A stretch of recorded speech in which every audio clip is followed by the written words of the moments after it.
अस्सलाम वालेकुम नाजरीन, आप मेरा यूट्यूब चैनल देख रहे हैं। मैं शराज काज़मी। नाजरीन, आज हमारे पास बात करने के लिए 3 ख़बरें हैं।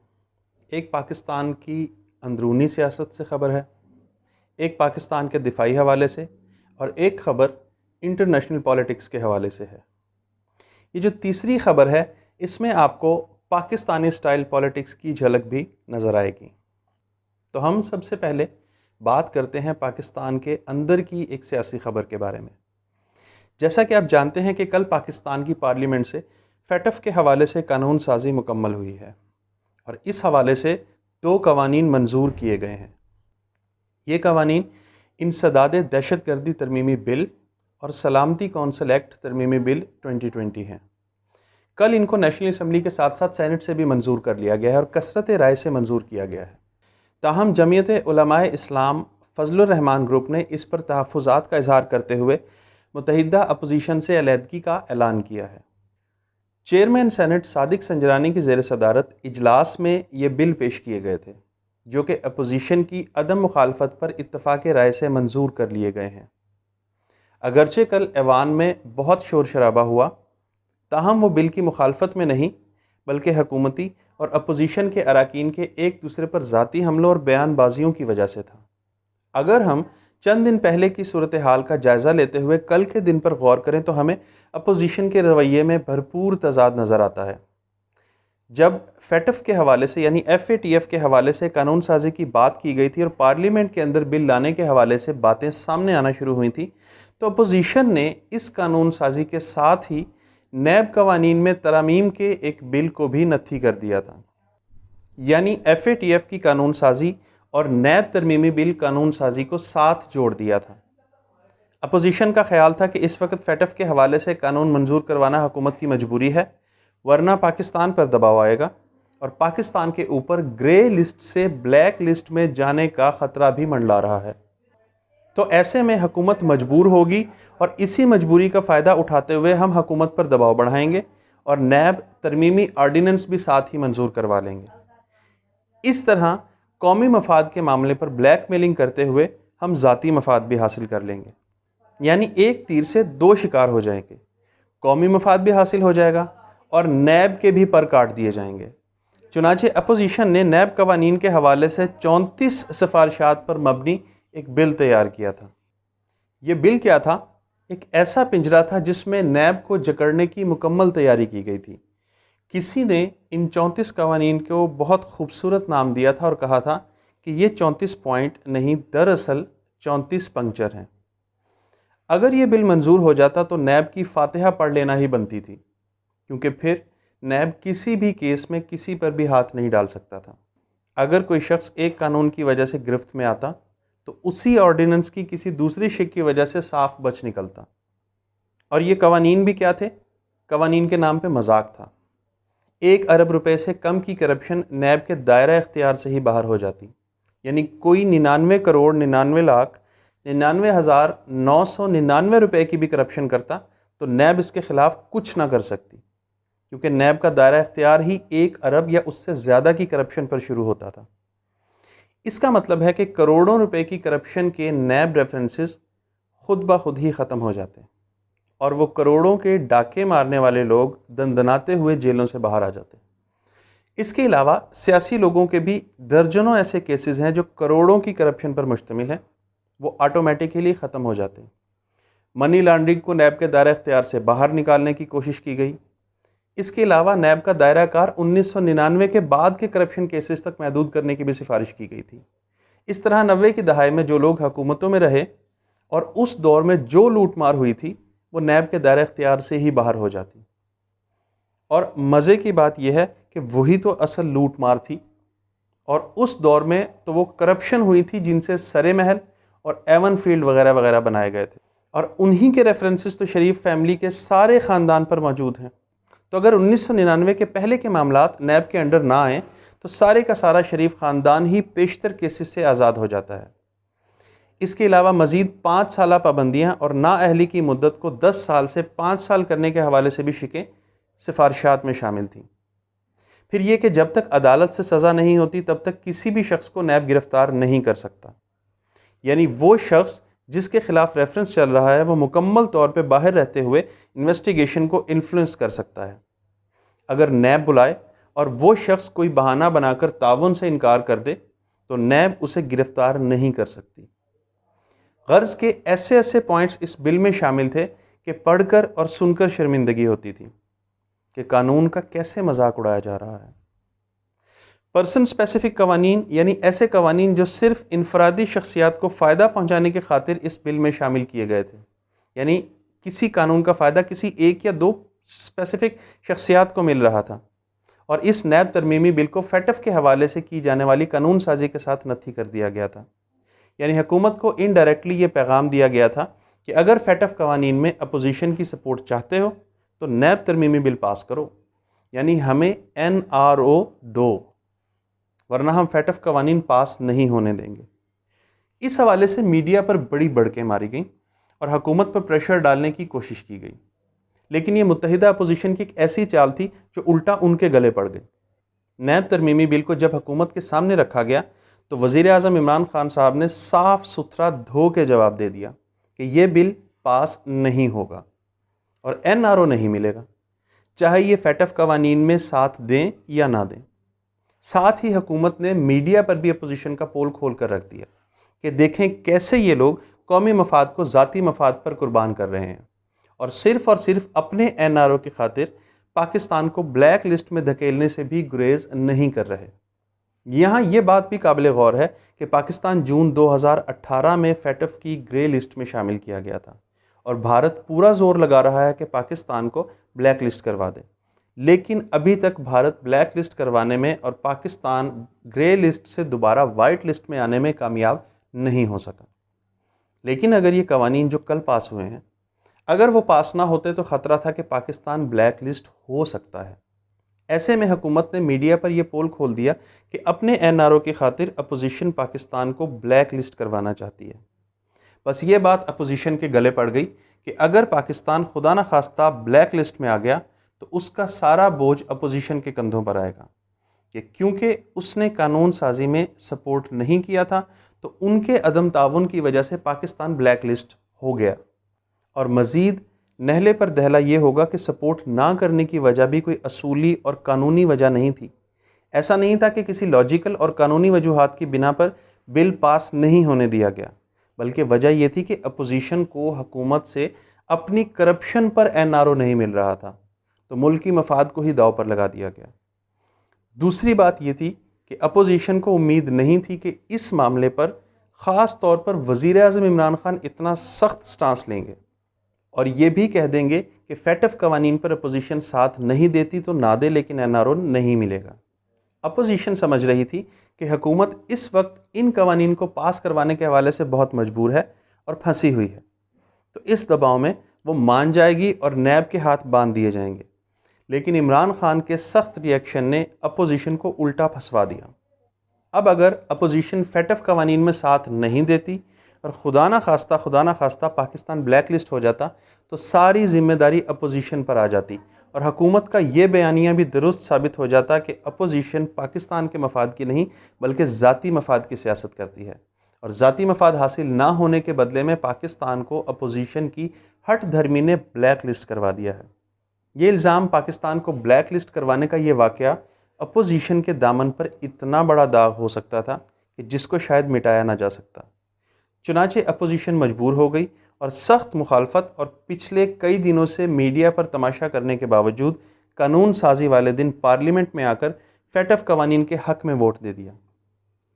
वो सदीक जान साहब एक बहुत खूबसूरत जुमला अक्सर बोलते हैं, अपनी 2-3 वीडियोज़ में वो ये जुमला बारहा इस्तेमाल कर चुके हैं कि अपोजिशन बहुत से मामलात पर पहले तो बड़के मारती है कि हम ऐसा नहीं होने देंगे, वैसा नहीं होने देंगे, ये कर देंगे, वो कर देंगे, लेकिन जब भी कानून साजी का वो मखसूस दिन आता है तो सुबह सुबह नहा धोकर, नए कपड़े पहनकर, खुशबू लगाकर, अच्छे बच्चे बनकर, लाइनों में लगकर उसी कानून के हक़ में वोट दे देते हैं। ऐसा पहले भी देखने को मिला है। याद होगा कि आर्मी चीफ की एक्सटेंशन का कानून हो या बजट के पास होने की वोटिंग हो, अपोजिशन की बड़कें सुनने से ताल्लुक़ रखती हैं। मीडिया पर ज़मीन आसमान के कलाबे मलाते रहते हैं, लेकिन जब टाइम आता है तो वाकई लाइनों में लगकर अच्छे बच्चे बनकर वोट दे देते हैं। अब FATF कवानीन के मामले में भी बिल्कुल ऐसा ही हुआ। मुझे यहाँ वही पुराना शेर फिर से याद आ रहा है कि बहुत शोर सुनते थे पहलू में दिल का, जो चीरा तो एक कतराए खूना निकला। यानी अपोजिशन इतना शोर मचाती है हर मामले में, लेकिन जब अमल का वक्त आता है तो ठुस हो जाती है। अच्छा, यहाँ पे एक बात और भी बहुत अहम है कि अपोजिशन इस बात को भी अच्छे से समझ और जानती है कि पाकिस्तान अगर ग्रे लिस्ट से वापस वाइट लिस्ट में आ जाता है तो ये तो हुकूमत की बहुत बड़ी कामयाबी होगी। हुकूमत के क्रेडिट पर यह लिखा जाएगा कि साबिका दौर में ग्रे लिस्ट किए गए पाकिस्तान को मौजूदा हुकूमत वापस वाइट लिस्ट में ले आने में कामयाब हो गई है। और जाहिर है ये मौजूदा हुकूमत और इमरान खान की खारजा महाज पर एक बहुत बड़ी कामयाबी होगी, और अपोजिशन को ये कामयाबी हज़म होना काफ़ी मुश्किल है। इसलिए भी अपोजिशन ताउन नहीं करना चाहती थी, लेकिन फिर बाजी पलट गई और अपोजिशन ने अच्छे बच्चे बनकर कानून साजी के हक़ में वोट दे दिया। सुनने में आया है कि मौलाना फजलुर रहमान साहब बिल्कुल भी इस वोटिंग के हक़ में नहीं थे और अपोजिशन के वोट देने को उन्होंने बिल्कुल पसंद नहीं किया। और ये भी सुनगुन है कि मौलाना साहब ने बिलावल को हुकूमत का सहूलतकार भी करार दे दिया है। बहरहाल जो भी हो, कानून तो अब पास हो चुके हैं, और अगर पाकिस्तान ग्रे लिस्ट में भी रहता है तो भी ये कामयाबी है पाकिस्तान के लिए कि पाकिस्तान ब्लैक लिस्ट नहीं हुआ। और अगर पाकिस्तान ग्रे लिस्ट से वाइट लिस्ट में वापस आ जाता है तो फिर तो ये पाकिस्तान की बहुत बड़ी कामयाबी होगी, क्योंकि पाकिस्तान के अंदर और बाहर बहुत सी ऐसी कुव्वतें हैं जो ये नहीं चाहती कि पाकिस्तान वापस वाइट लिस्ट में जाए। पाकिस्तान का वाइट लिस्ट में जाना इन अंदरूनी और बैरूनी दुश्मनों की बहुत बड़ी शिकस्त होगी। यहाँ एक और बात भी बताता चलूँ, मेरी आज की ये बात याद रखिएगा कि अगर इंशाल्लाह पाकिस्तान वाइट लिस्ट में वापस आ जाता है तो अपोजिशन इस बात पर भी सियासत करेगी और ये कहा जाएगा कि हुकूमत ने IMF और FATF समेत मगरबी और यहूदी ताकतों के दबाव पर उनकी सारी बातें बिना चू चरा किए मान ली हैं और यहूदी और मगरबी एजेंडे को पाकिस्तान में नाफिज कर दिया है, पाकिस्तान को बेच दिया गया है। तभी पाकिस्तान को ग्रे लिस्ट से निकालकर वाइट लिस्ट में शामिल कर लिया गया है। दूसरी खबर पाकिस्तान के हमसाए भारत की तरफ से है। भारत के राफेल तैयारों के हवाले से बड़े बड़े दावे तो आप सब लोगों के इल्म में हैं। साथ साथ भारत अपने जंगी जुनून में बहुत आगे बढ़ता जा रहा है और उसने रूस से मज़ीद जंगी जहाज़ों और दिफाई टेक्नोलॉजी का सौदा किया है। साथ साथ फ्रांस से जदीद टेक्नोलॉजी हैमर मिज़ाइल का भी एक एग्रीमेंट किया गया है। ये हवा से ज़मीन पर मार करने वाले मिज़ाइलों की एक डील है। ये सब भारत के जंगी जुनून की अक्कासी करती है। अब इस सारे सिनेरियो में एक और ख़बर सामने आ रही है, और वो ये कि भारत ने चीन की सरहद के करीब दरियाए ब्रह्मपुत्रा पर एक प्रोजेक्ट शुरू किया है। दरियाए ब्रह्मपुत्रा भारत का एक बहुत बड़ा दरिया है और पानी के बहाव के हवाले से दुनिया में 9वें नंबर पे और लंबाई के हवाले से दुनिया में 15वें नंबर पे है। इस पर चीन के बॉर्डर और मकबूजा इलाकों के करीब बड़े बड़े पुल मौजूद हैं और ये पुल भारतीय फ़ौज की सप्लाई लाइन के हवाले से बहुत अहम है। अगर भारत और चीन की जंग होती है तो चीन इन पुलों को टारगेट कर सकता है। इन पुलों की तबाही भारतीय फ़ौज की सप्लाई लाइन की रीढ़ की हड्डी टूटने के मुतरादिफ होगी और दरिया से चीन की तरफ वाली मौजूद जो इंडियन फ़ौज है उनकी खुराक और फ़ौजी मदद के रास्ते बंद हो जाएंगे। चुनांचे भारत ने इस ख़तरे का सद्देबाब करने के लिए एक बहुत ही बड़ा प्रोजेक्ट शुरू करने का प्लान बनाया है और वो ये प्रोजेक्ट दरियाए ब्रह्मपुत्रा के ऊपर बना रहा है। प्रोजेक्ट यह है कि दरियाए ब्रह्मपुत्रा के नीचे से एक बहुत बड़ी सुरंग बनाई जाएगी। ये सुरंग 4 लेन सुरंग होगी, यानी 4 रोया सड़क बनाई जाएगी और इस सुरंग को सप्लाई लाइन के तौर पर इस्तेमाल किया जाएगा। यानी अगर चीन के साथ जंग में इस दरिया के पुल उड़ा भी दिए जाते हैं तो फिर यही सुरंग मेन सप्लाई लाइन बन जाएगी और असलहा, टैंक्स, आर्टिलरी, खाना पीना, एमुनेशन, ये सारी चीज़ें सब कुछ इसी सुरंग के रास्ते से पहुंचाया जाएगा। ये बहुत बड़ा मंसूबा है और इंडिया अब ये मंसूबा शुरू करने जा रहा है। इससे जाहिर होता है कि भारत कोई ना कोई एडवेंचर करने के मुकम्मल मूड में है और इसकी भरपूर तैयारी कर रहा है। अभी तक इस हवाले से चीन का कोई रिएक्शन तो सामने नहीं आया है, लेकिन पाकिस्तान इस सारी सूरत हाल को मॉनिटर कर रहा है, क्योंकि भारत का जंगी जुनून और ख़ित्ते में ताकतवर के तौर पर उभरने की ख्वाहिश उससे किसी किस्म की भी शरारत करवा सकती है। पाकिस्तान जवाब देने के लिए मुकम्मल तौर पर तैयार है। आज की जो तीसरी खबर है वो काफ़ी दिलचस्प है और जैसा कि मैंने पहले कहा था कि इस खबर से आपको पाकिस्तानी पॉलिटिक्स की काफ़ी मुमासलत नज़र आएगी। जैसा कि पाकिस्तान में इलेक्शंस में कभी भी शिकस्त नहीं होती, या तो जीत होती है या फिर धांधली होती है। यानी शिकस्त खाने वाला उम्मीदवार कभी भी खुले दिल से अपनी शिकस्त तस्लीम नहीं करता, बल्कि कहता है कि धांधली के ज़रिए उसको हरवाया गया है। लेकिन इस बार पाकिस्तान के अलावा बिल्कुल ऐसी ही खबरें हमें अमेरिका से भी मौसूल हो रही हैं। और उससे भी मज़े की बात यह है कि ये खबरें इलेक्शन से भी पहले आना शुरू हो गई हैं। अमेरिका में रवां साल के आखिर में सदारती इलेक्शंस होना है और कोरोना वबा के पेश नज़र इस बार मेल इन वोटिंग का तरीक़ाकार मुतारिफ़ करवाने पर संजीदगी से गौर किया जा रहा है। तो ऐसे में अमेरिकी सदर डोनाल्ड ट्रंप का एक ट्वीट सामने आया है, जिसका मफ़हूम कुछ ये है कि मेल इन वोटिंग से बहुत बड़े पैमाने पर धांधली का ख़तरा है और ये अमेरिका के लिए बहुत शर्मिंदगी की बात होगी। तो जब तक इसका कोई सद्देबाब ना कर लिया जाए तब तक इलेक्शंस को मुलतवी कर दिया जाए। अमेरिका की पॉलिटिक्स पर नज़र रखने वाले जानते हैं कि इस बार अमेरिकी सदारती इंतखाबात में डोनाल्ड ट्रंप की पोजीशन कुछ ज़्यादा अच्छी नहीं है।